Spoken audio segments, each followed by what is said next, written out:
Akbar and Birbal, a step to death. Akbar was coming down the stairs of the library with Birbal. There were too many steps and Akbar was feeling bored. Akbar said, Birbal, do you see these steps? It's a long way down. Now, Birbal, you have to do one thing for me. Birbal replied, Yes, Your Majesty. Akbar said, Well, I am your emperor and you have to obey me. By the time we reach the last step, you should be able to make me laugh. If you don't, then you will be punished to death. Birbal had no choice but to obey. Birbal was not worried because he knew he could make Akbar laugh quite easily. So he walked down the stairs with Emperor Akbar and started telling him a joke.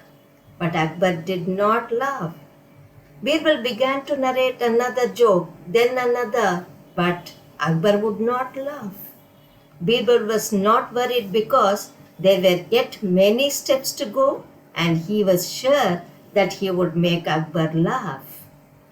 Birbal told many other jokes, but it seemed that Akbar had quite made up his mind not to laugh at all. He would not even smile. Birbal then made funny faces, but Akbar remained serious. Now Birbal was really worried. They had come down the stairs and only a few steps remained. Birbal counted and found that there were 10 steps left. He quickly thought of other jokes, but none would come to his mind. Then he just began making up his own jokes. But Emperor Akbar was not amused. Birbal started feeling afraid because he knew that emperors could get people hanged easily, sometimes even just because they were angry and upset.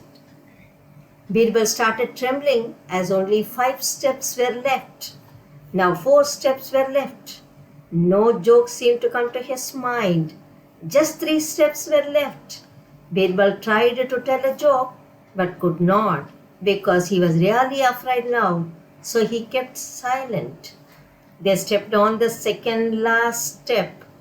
Birbal realized that his end was near because he could not make Akbar laugh. They were on the last step and Birbal could see his death very clearly now. Out of fear, Birbal screamed at the emperor, You rogue! Why don't you laugh? Will you laugh only after you get me hanged? No one could speak so rudely to the emperor. Birbal thought that now he would be surely punished to death. But after hearing Birbal calling him a rogue and seeing his scared face, Akbar burst out laughing and went on laughing as he stepped down to the bottom of the stairs. Birbal was relieved. Birbal apologized to his king, but he realized that Akbar's timely laughter had saved him from a certain death. Birbal and Shaw. Persia was a country far away from Agra. People who had been to Agra told the Shah of Persia many stories about the great Emperor Akbar and his minister Birbal. They all praised the witty and clever Birbal and his ever-ready answers.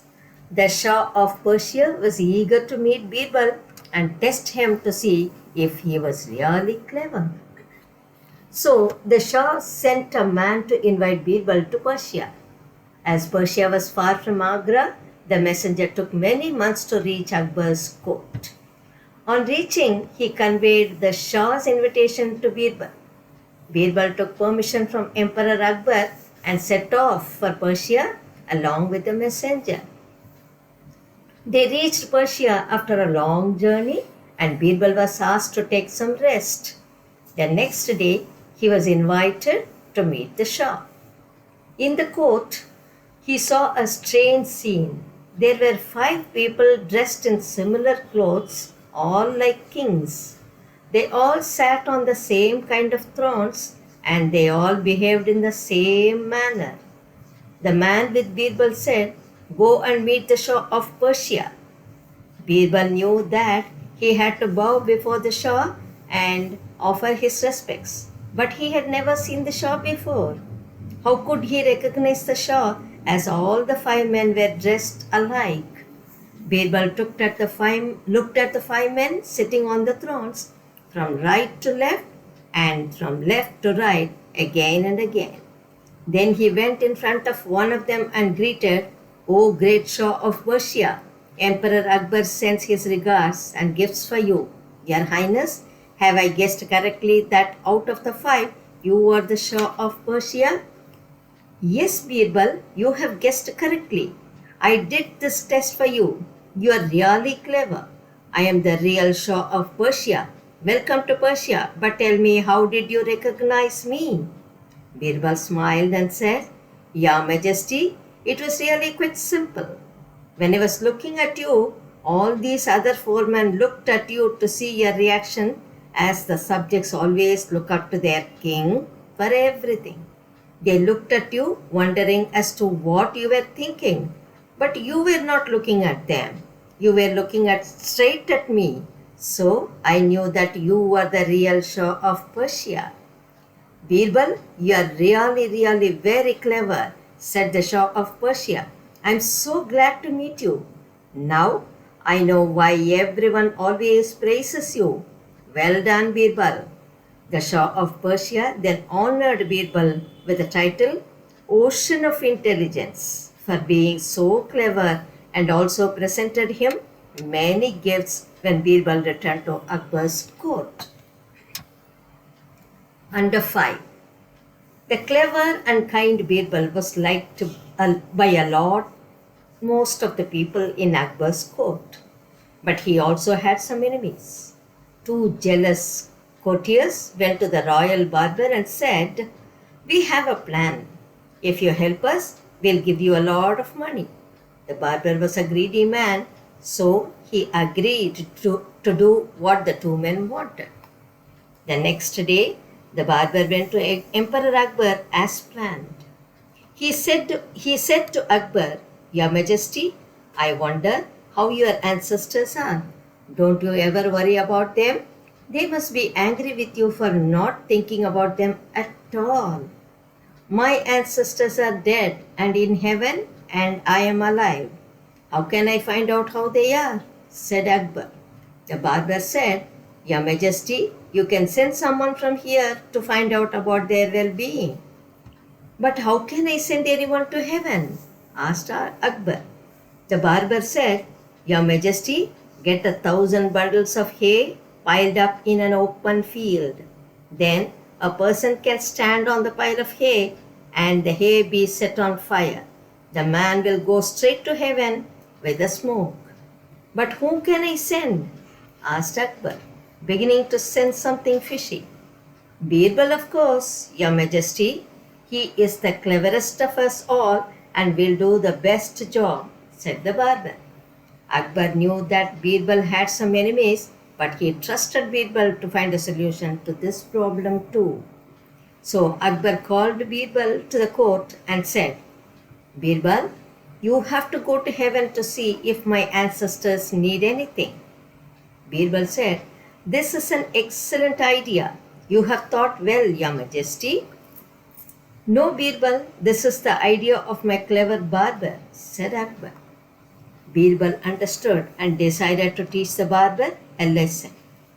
Birbal said, "Your Majesty, I will certainly go to heaven, but could I go after some days, because I have a few important matters to settle?"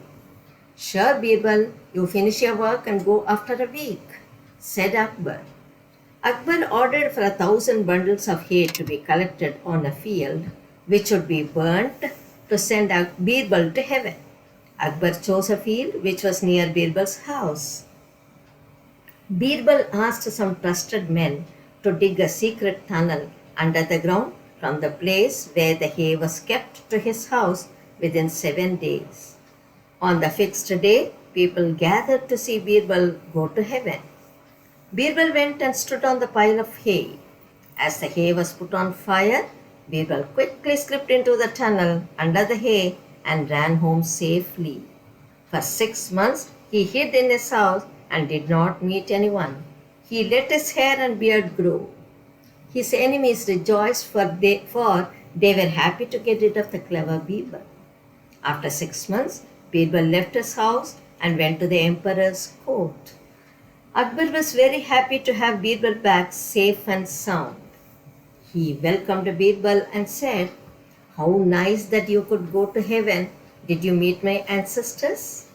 "Yes, I did, Your Majesty," said Birbal. "Tell me, how are they all? Are they comfortable in heaven?" asked Akbar. "Yes, Your Majesty, they are all really happy there and have no problems except one," said Birbal. "What is that? I'll see to it that their problem is solved immediately," said Akbar. "My lord, there is no barber in the heaven. All your ancestors want you to do something about it," said Birbal. "What do they want?" asked Akbar. "They want a barber to be sent to cut their hair and give them a shave," said Birbal. "But whom can I send?" said Akbar. Birbal said, "Your Majesty, your own barber would be the best to send." Akbar ordered the royal barber to be burnt with hay just as Birbal. The scared barber fell at Akbar's feet, crying, "Mercy, Your Majesty, don't burn me, I will die." Birbal said, "No, you won't die. See how I have come back from heaven." The barber said, "I don't know how you came back, but I will certainly be burnt to death. My lord, I was forced to do this by Birbal's enemies." Akbar was very angry and said, "No one can force a person to do anything bad. I think you just did all this for money." Akbar then punished the two courtiers and the barber. The whole court applauded Birbal for his clever thinking.